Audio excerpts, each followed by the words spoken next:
Hey, everybody. General Rush, good to see you, sir. George, Ted, Ryan, Brian, Captain J, don't recognize your name, but welcome to the stream. Craig, David, Darren, Robert, Francois, Sergio, Gary, Arturo, Dawn, Helen, Rex, Dawn, Zub, Melissa, Larry, Wade, Stephen, Eric. Hey, good morning, everybody. How's it going? David, Dawn, glad to see everybody this morning. And got the blue fancy shirt on, a blue monster. It's just a blue day, trying to avoid the bias of the green or the red. Anyway, housing, the value of U.S. housing hits $50 trillion with a T. Holy moly, holy guacamole. That's just pretty wild right there to, to for me to even fathom $50 trillion. And it's all just in time for them to cut rates, right? That's just absolute insane. Absolute insane. $50 trillion worth of real estate. And trying to get this to pull over properly. Open a new tab. There we go. Look at this right here. Share this over. Look at this right here. Look at this. Right at $50 trillion worth of real estate. All residential. Amazing. That's a 5x return right there since 2000. Not too shabby. Not too shabby indeed.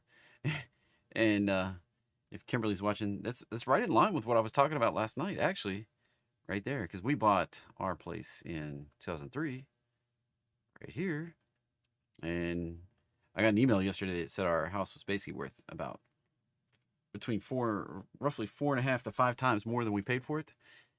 I was like, what? That's forking ridiculous, but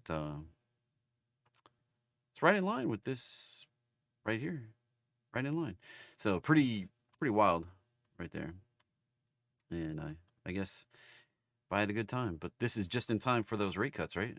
Just in time. Whew. Man, the I saw on X last night, mortgage rates broke. Average mortgage rate written yesterday broke below 6%. Not too bad. Not too bad.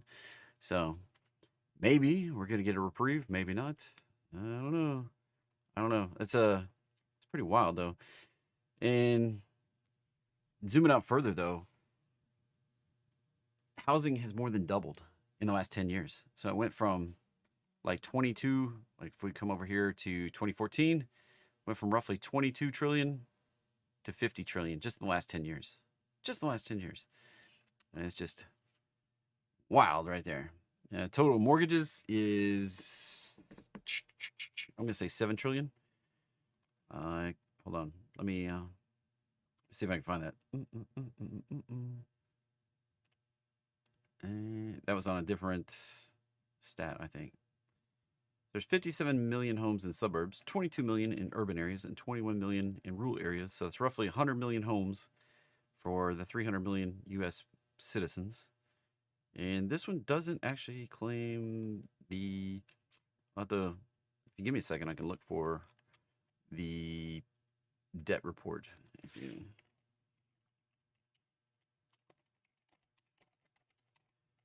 Give me just a second. I can try to pull that up. And. Where is the July debt report or August? Let's see. There we go. Non-revolving, revolving, consumer, and student loans, car loans. Where's mortgages? Don't have mortgages on here. Cool. Love it. Thank you. I was trying to find it for you. I don't really know the mortgage number. I'll have to dig it up and find it. I think it's 7 trillion. Pretty crazy. Crazy number when you think about it. So there you go. But that's just a wild chart right there when you look at the appreciation. I mean, it's starting to be the bubble chart, right? If this goes exponential, it's gonna be the bubble chart. Or the end of US fiat, one or the other. I mean, you tell me which one. It's just insane, just insane the way this is growing. And I was trying to pull up another crazy valuation chart. Here's another one right here. Look at this. Millennials catching up to Gen X and here's the baby boomers value of their houses. Gen X's and millennials actually crossing over the silents. Silents are kind of fading out at this point. So I don't know if that's catching up. Looks like they're staying pretty much the same to me. I don't know about you. It just looks like flying parallel to me on the same trajectory. Catching up would be this is getting closer. So I think that's a misnomer on that one. But there you go. That's trillions of dollars by generation of real estate. And that's Federal Reserve right there. That's their chart. So just wild. Just wild. So I think we're setting up for, I mean, all these little pieces just keep coming together for an epic problem, problem of epic proportions. And we'll see what happens. I don't, I'm not really, I just thought it was interesting to share with you how this has grown epically in the last, gosh, 2 decades, almost 5x on the value of real estate. And we look at the money supply, kind of on the same trajectory. So even with the housing crisis in there, just a little blip on the way up. So Goose may not get his giant markdown he was looking for. And moving on. S&P 500, well, still on the path to the danger zone. Still the danger zone. Nothing changed. Still potential for the big down. Be careful out there. This is still in play. Still in play. Potential for this to play out. Got this move up. Danger zone. Potential to move down. And as we discussed yesterday, that puts us right there at the weekly roadmap line. So, concerning. Yes. And as a reminder, all trading involves a substantial risk of loss. Past performance not necessarily indicative of future results. This presentation is intended to be informational, educational, fun, entertaining, not a recommendation to be buying or selling anything. No stocks, options, bonds, forex, futures, cryptos, treasuries. Don't long them, don't short them, don't trade them. No, I mean, look at it. Every trade, buyer, seller, winner, loser, somebody, with no edge, it's 50-50. If you desire personal financial advice, you want to know what you should be doing, it's not what I do. Consult a financial advisor. I'm just kind of sharing some chart analysis, talking about stuff I'm doing, but you got to make your own decisions. And if you don't know how to do that, you need to find somebody that can. I'm a dude that kind of gets some stuff right, and I get lucky a lot, but I'm not here to tell you what to do and what buttons to push. You got to make that decision for yourself. And here we are on Friday with nothing really on the economic news front for the U.S. Pretty benign, empty day today for economic news. But next week, we've got CPI, we got PPI, we got all sorts of stuff coming in. Last time they reported PPI before CPI, we got a big market move. They're doing that again this upcoming week. CPI is right there. That gives me caution. Are we going to pop it? Are we going to drop it? I don't know. We may just grind a little bit sideways here into that PPI, CPI number, then pop it into the danger zone and then flush out. I don't know. We've got core retail sales, all this right here coming in on Thursday next week. So next week's going to be a hip-hopping week. And then we've got consumer sentiment and all that coming out on Friday after the market opens right there. We got building permits before the market opens. Housing starts right there on Friday. All right. So, yeah, 50 trillion divided by 100 million houses, average home price. That's just the average, I don't know what the median home price is. I guess they report the median being something like 400, I think it's like 470 1.5, so just slightly lower than the average. But yeah, just absolutely crazy.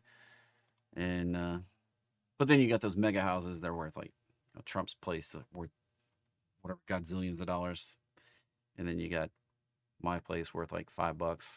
Bought it for $1. Now it's worth $5. You know. Anyway, so be careful out there. Next week, we could. What am I talking about on the maybe running it up? So if we pop it on that CPI PPI and stop right in here, that sets us up for the crash. So that's what I'm very concerned about right now. So far today, just getting a little grind, not really popping, not really dropping, just grinding that high. Bunch of, with all these 100-point days, look at this. Like we're just churning here at the roadmap line. Just churning. Can't break out, can't break down. Keep getting these return to the start situations. Look at that. We kind of done it again. We did that big retrace Wednesday. Thursday, we kind of came up. Maybe 5 up, maybe not. And it's like 1, 2, 3, 4, 5 potential. Let's see if that's even proportional. Zoom her up. Look at it. Right there. See how proportional this is. So that move up. 618. All right. That could be a 1, 2. 1, 2, 3. Beautiful. It meets all the criteria. 1, 2, 3, 4, 5. Wave 3 has 5 in it. 2, 3. Wave 4 has 5 in it. Potential 5 right there. Not bad. Not bad. Let's see. Let's compare wave 1 to wave 5. A little weak on wave 5, but it did make a higher high. That's the minimum requirement. Lower than expected. Let's compare wave 1 to wave 3. Should have just done that a second ago. Really big wave 3. Yeah, so you can see why that was a lackluster wave 5. Interesting. So, and this could be a really shallow wave 2, bottoming in the vicinity of the wave 4 underneath it. This is one of those weird situations. Like wave 2 would look best retracing here, but the wave 4 underneath it bottomed here. So just touching the roadmap line, that could be a wave 2. Although the depth of that doesn't necessarily bode well. So let's see. We could pop. So if this is some kind of impulsive move up, 1, 2, we could bust through the resistance zone on the next move. Right there. We could do it. If that was the one, we could also retrace down here. If we did that, it would put that in the danger zone.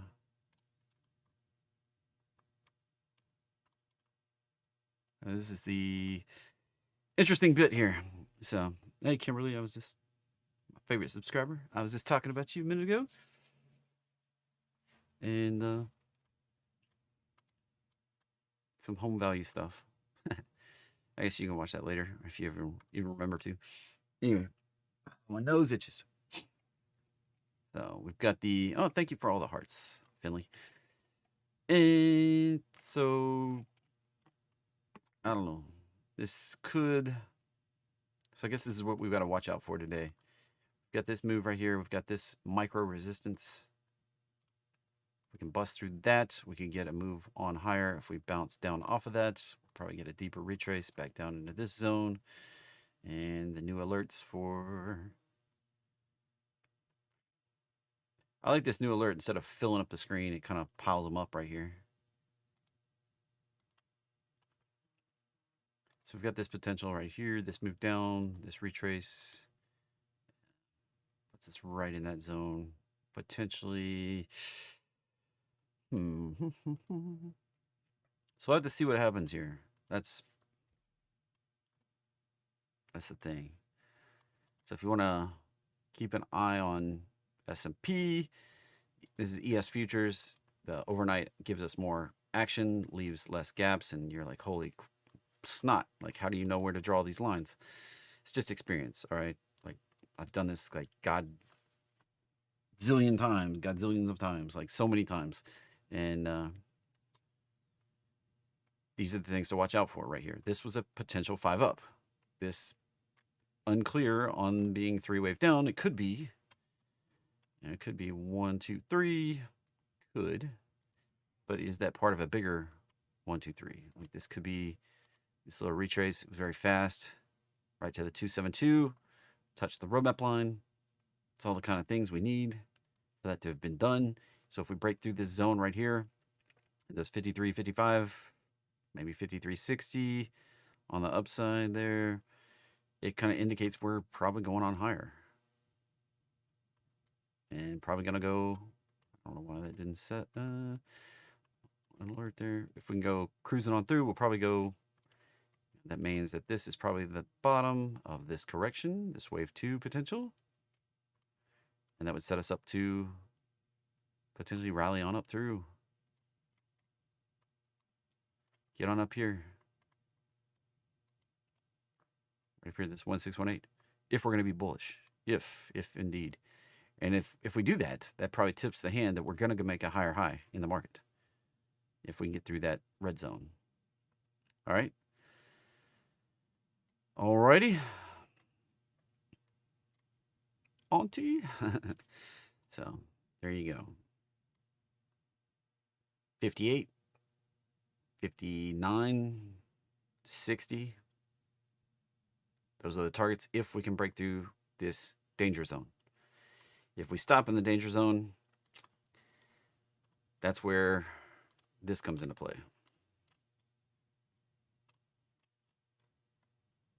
So, very key right now. I want to see us get through the danger zone. Otherwise, this might be the operative play next week in CPI. So, is there a path higher? Yes. Is it a lock? No. Should you be prepared for this just in case? Absolutely. And this may be an event where you want to liquidate pretty much all your longs if we're going to do this. It's going to hurt.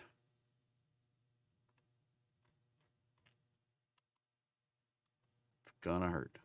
If you're not prepared for things to take a long time to come back, that's going to hurt. And we're talking about not just 6 months, 8 months, next year. If we do this, we might be in for like a 20-year, maybe 30-year correction before we come back to new highs. That's how bad this could be. All right. Just I don't want to be right now. I'd rather that be a couple years further out still. But now this is what we're looking at. So I want to be very clear with everybody. The danger of the potential that we've got cooking right now. And in Q, having a little trouble pushing back higher. Danger zone right up there. I'd like to see that just blast on through. I really would. Did the same kind of retrace. Same 1, 2, 3, 4, 5. Same retrace. And I'd like to see this just get up and go. Get up and go. It's not the time for hedge plays yet. I'm not. I want to see what happens next. We could just rip through and then you lose money on your hedge plays and everybody gets mad at me that you've lost money on the dip and you lost money on the hedge plays and you lost money everywhere. And I mean, if you want to protect yourself though, I mean, look at the size down. It's very easy. I mean, the level that we're probably going to is very clear. Very clear right there. You could buy anything in this $5,000 area and make out like a bandit when we get to 4,500.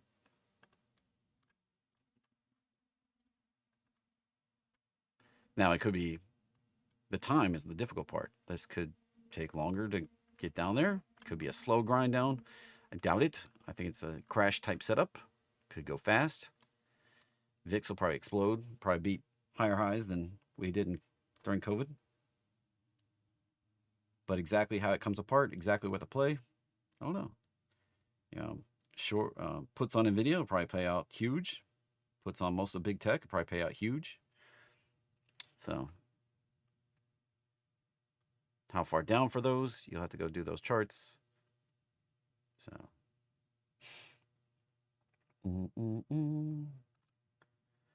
anyway, I'd rather see higher highs like Sledge. So Russell, small caps, struggling here. This chart does not look like, not even a little bit like ES and NQ. This is struggling here. Has a little bit of a move up, but looking kind of weak. Looking kind of weak. Really not sure. This high and that high just kind of stopping at the same place.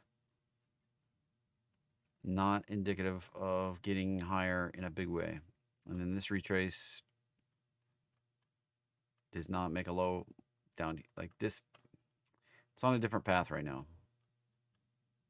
And when we zoom out and look at the weekly, you can see like we made a lower high in small caps, and that kind of sets us up with the first move down and second move down, possibly going all the way down to 1300, which on IWM we're talking about down to 130 roughly.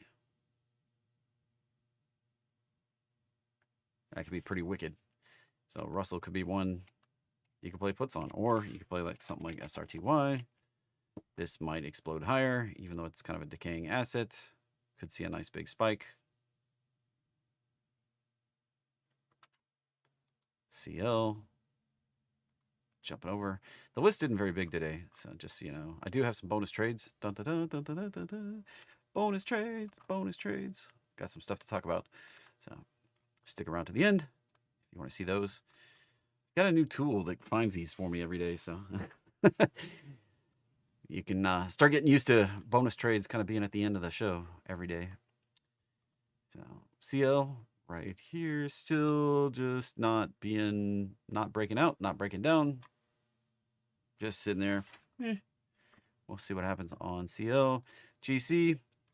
So interestingly enough, everybody's like, why did GC flush with the market? Well, you know, I thought gold was a hedge. So gold does typically flush early when we're getting a big down in the market. It'll flush in the beginning because gold is highly liquid, and traders can liquidate their gold holdings to pay off margin calls. I got a margin call. I didn't liquidate any gold because I didn't have any gold, but margin calls happen, especially on big down days, and gold is one of the first things to get liquidated. But after that initial kind of flush out, if we're going to maintain like a bear market, then gold's going to start performing as it's intended. All right, it's still up like 15% for the year or something like that. And this little flush was nothing compared to the flush we saw in S&P. So this may break on out, in fact, and I've kind of been talking about this one as an opportunity. This one has a huge opportunity to bounce higher. Look at that beautiful three-wave correction right into the roadmap line. This one's running behind gold, so it has opportunity to outperform. And you'd be like, well, I don't know about silver outperforming, but if we go back and look in the past, like sometimes it goes parabolic, and sometimes it goes absolute ridiculous tears off of support. Like you can make serious money on one of those nice exponential tears. So look at that, COVID dip and then absolute rip after the little dip. Absolute rip back here. Mega rip back here. Look at that move. We're set up to make a new high higher than this high. I'm just looking for 35 right now, but we could do something epic on silver. This thing's got the wind up. It's got the setup. So just throwing it out there. I don't know when it's going to pop. Today, tomorrow, next week. When it starts to run, there's probably not going to be much opportunity to get in. So BTC, nice run late last night. It's making a bunch of news. We had the biggest inflows in the spot ETFs we've had in weeks. And the other key yesterday, Morgan Stanley started pitching it to all their retirement clients, investing in the spot ETFs. So we may see some spot ETFs soaking up the exposure in the after hours for the next few days. Well, I mean, won't happen on Saturday and Sunday because that's the way it works. But during the week, we could see some inflows happening, taking that one higher. But it's not a lock. It's not a guarantee. We're still in a downtrend. Still made lower highs. We still got a lot of resistance to go. Optimistic, but that's a lot of lower highs. 1, 2, 3, 4, 5. And we're still hanging out down here. And that's lower lows. 1, 2, 3, 4, 5.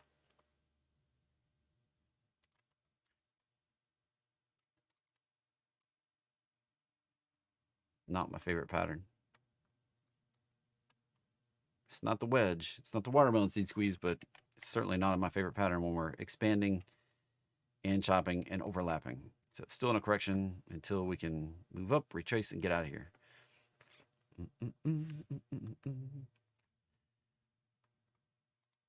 ETH potentially going to drop into this zone right there.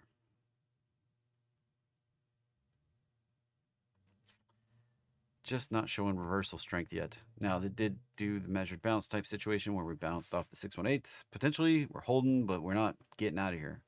When I see some enthusiasm going higher, otherwise, we may be in for a lower low.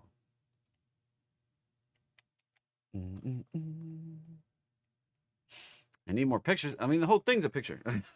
The pictures just are little red and green lines, I guess. Arrows. And anyway, this not showing strength. And as I said, if we can't break above this and we break back below this, probably going down here.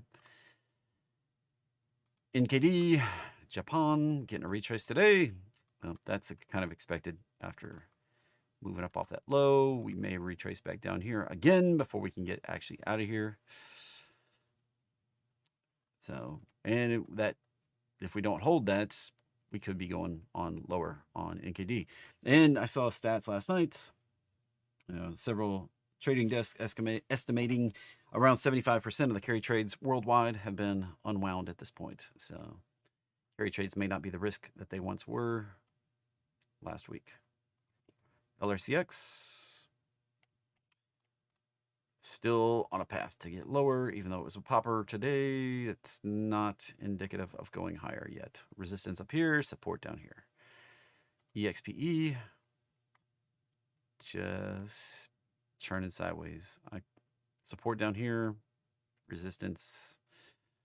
Let's just clean that up a little bit. Resistance right there at the prior high. Yeah. I can replace that. So we got this high, this low. Break above that. Potential to go up to 165, 170 on EXPE. RNA. Well, first off, that's a biotech. Second off, support down here. And biotech doesn't always follow patterns, so be careful on biotech. Take two. It's on the poppers list, but that looks like it's needing further decline to find its bottom. But it might be done. It might go down to 127, but it might be done. That's not a high probability anything. I know some people get frustrated when I'm like, well, it's unclear. That one's unclear. And there's no high probability setups for the way I look at the market. I have two basic patterns. And we can just clear this off for a second. I'll tell you two of the patterns I'm looking for. First pattern, we got the roadmap line, right? I'm looking for a move up and a retrace back to it that holds. This can be on any time frame. During the morning show, I'm usually looking at the daily time frame. We run the fib from the high to the low.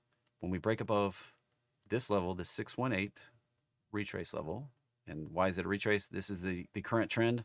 So it's a retrace. We break below that, or above that, excuse me, break above that. Target becomes the 1272. Now, these are fuzzy zones, all right? So this is a fuzzy zone, and then this up here is a fuzzy zone. So I have this 1448 on here. That's 90% of the way to the 1272. So the conservative trade is a close above the 618, and you book your profit at the 1448. That works like almost 75% of the time in the market. I've tested literally tens of thousands, almost 100,000 trades, and 75% of the time that works out. That trade. That's high probability to me. And the size of that move depends on the time frame and the ticker and the size of this pullback. That's why I like bigger pullbacks that hold the roadmap line. That's bigger opportunity for this move right here. All right, that's the number one pattern. It works upside down, works going down, and works going up. I usually look for going up because it's easier to buy shares. Easier to go long in the market than it is to go short. All right, so hope that was clear. That's the roadmap pattern. I sell that $5 right down there. You can get the roadmap line. It's $5 in the description below, or you can go to my YouTube homepage after we're done here. Click my name right down there and go to my homepage, and the thing where I'm like, my favorite indicator. Watch that video. It explains more about the roadmap line pattern right there. Now, the other pattern, the second pattern, the one I talk about, the measured bounce pattern. A little bit different, very similar. We have a big trend in the market, like a big trend, all right? Then we get a reversal. And then we get this being the reversal setup. Then we get a retrace on that reversal. And it takes a little bit more to set this one up. And we get down to a 618. 618, and why do I talk about it a lot? Because it's one of my favorites, right? We come down and we find a bottom here. And then we have set this up for the potential to go right up in here. Now, if it's bearish, it may stop at the 1 or the 1272. Very common. Like if we're gonna, if this is just corrective, it's not like impulsive. And those are words that have meaning for me. We may stop right here. All right, that's if that's corrective, and then we're gonna resume the bigger trend. We stop there and we resume a bigger trend and we go lower low. This works upside down also. So that's one. But if we're going to be bullish and we're going to get continuation higher, usually we will top out somewhere up here between the 1272 and the 1618, possibly even higher, possibly even up to the 272, possibly even up here. We're going to be bullish, super bullish. So that's what I like to see, is a trend that extends that on higher. And as I was talking about on the ES to begin with, the S&P 500 futures, that's what I want to see. I want to see that 1618 and we bust through that danger zone before we find resistance, because then we're likely to get a retrace and then get continuation the size of the first move. Oh, copied the wrong thing. Copied the fib instead of the line. Ah, come on now.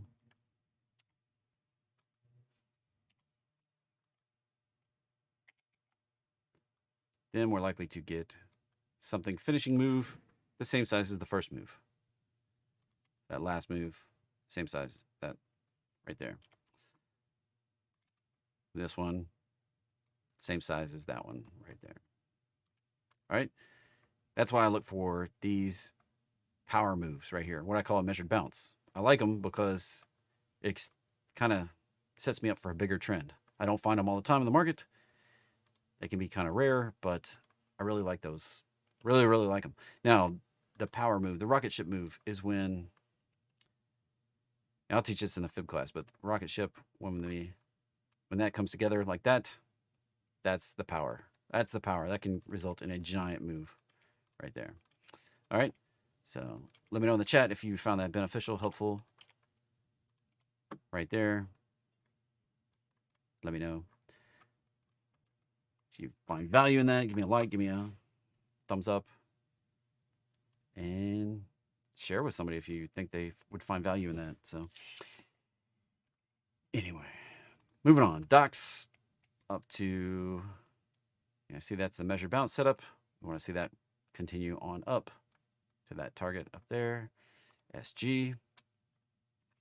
See, that's that potential measured bounce. That's potential rocket type pattern right there. Now the first target.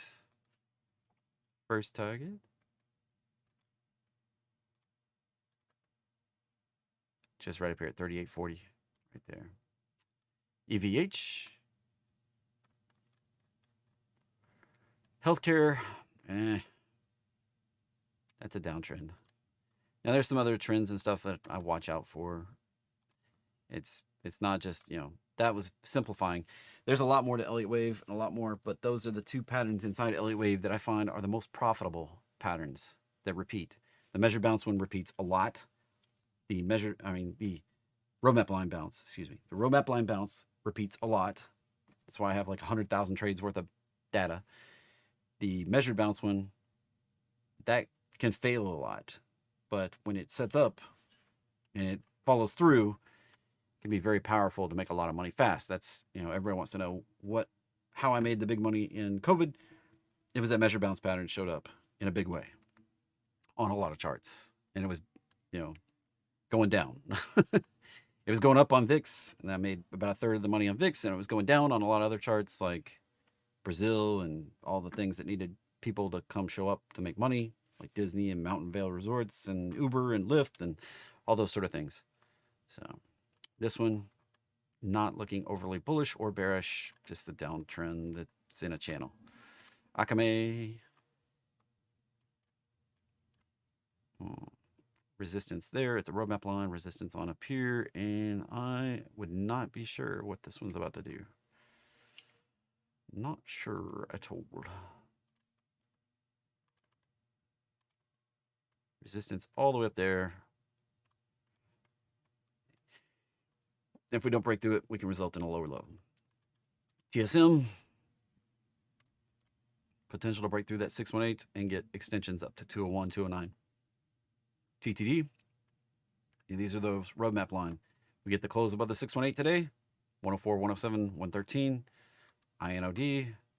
Didn't touch the roadmap line on this time frame. Not sure on that one. Maybe get a deeper retrace, especially with this big red candle. We could come down and hit the roadmap line. ITI. Just sideways. That's a lot of sideways.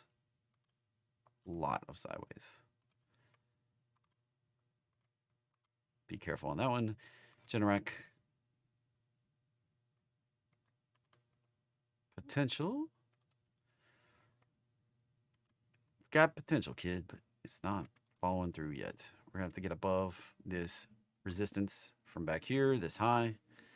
Look how we popped up and rejected it very swiftly. We get back above it. Extensions 174, 179, and then work on the bigger climb back up to this resistance up here. On Generac.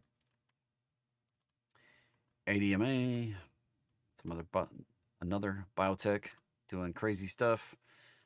These just do crazy, unpredictable things a lot of times, and that may be a resistance at 16. MO Global is a dumpster fire chart right there.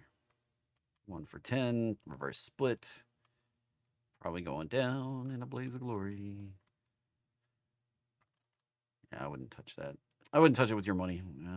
LEGN. Legion. That's another biotech. Tells you something when all the biotechs are showing up, and that's about it. So, tells me that the market's not really doesn't really have much conviction today in the pre-market anyway. That things can change later in the day, but right now, not much conviction. ASML still below resistance and still with a bias to the downside. Elf Beauty. Still higher low, but if we break down below it, it's probably going to do a deeper flush back down, possibly quite a ways down here. Let's see. High out there. We could come back down to this back down to this 100 area.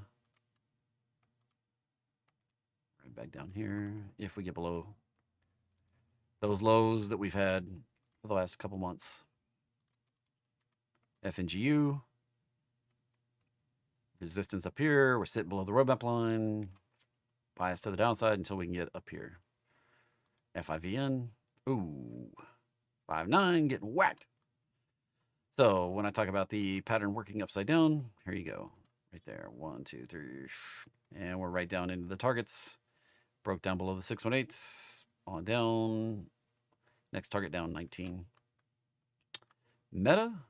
Look at this. Yesterday, okay, here's one of the bonus trades. This one comes in early because it's on the biggest loser list, but now it's on the gainer list because it's up $3. And yesterday it fired off an entry. The target's right up here. 558 is the target right here. Buy shares, whatever you want to do. I'm not telling you to do it. I'm just suggesting that this is a way to play it if you believe this pattern is going to work. Now, historically, it's been pretty bang on. All right. Let me go see if I can find my statistics for that one. And Nug Krugans. Let's see. Let me go find it here really quickly. There it is. Let me copy this and put it over. Give me that right here. Look at this. Here's the statistics on this baby.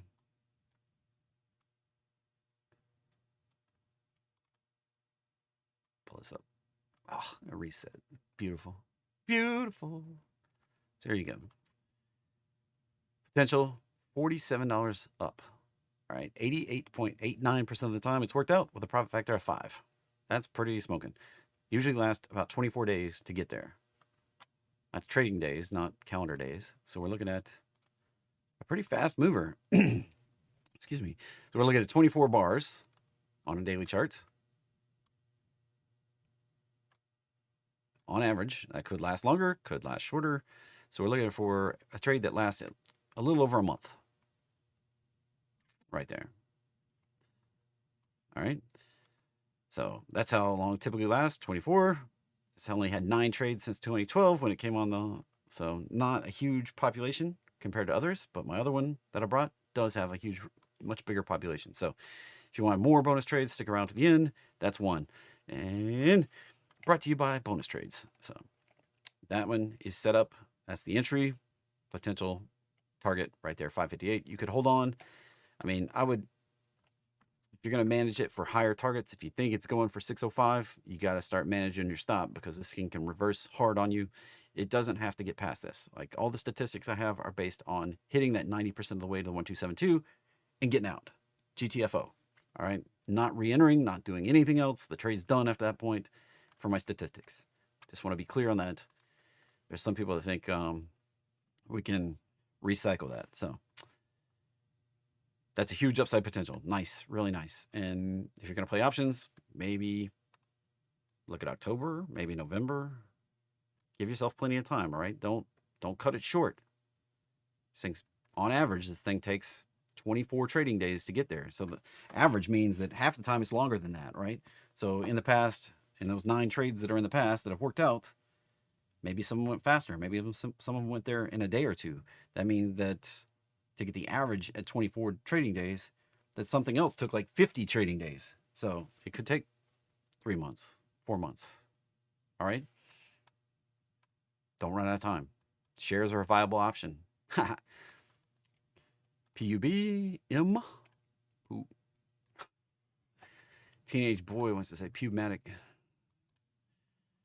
And that got whacked. 1, 2, 3. Look at that. First move up, retrace, and second move up went on to extensions. And then whack, right back down. DHI, 30-minute buy. There's a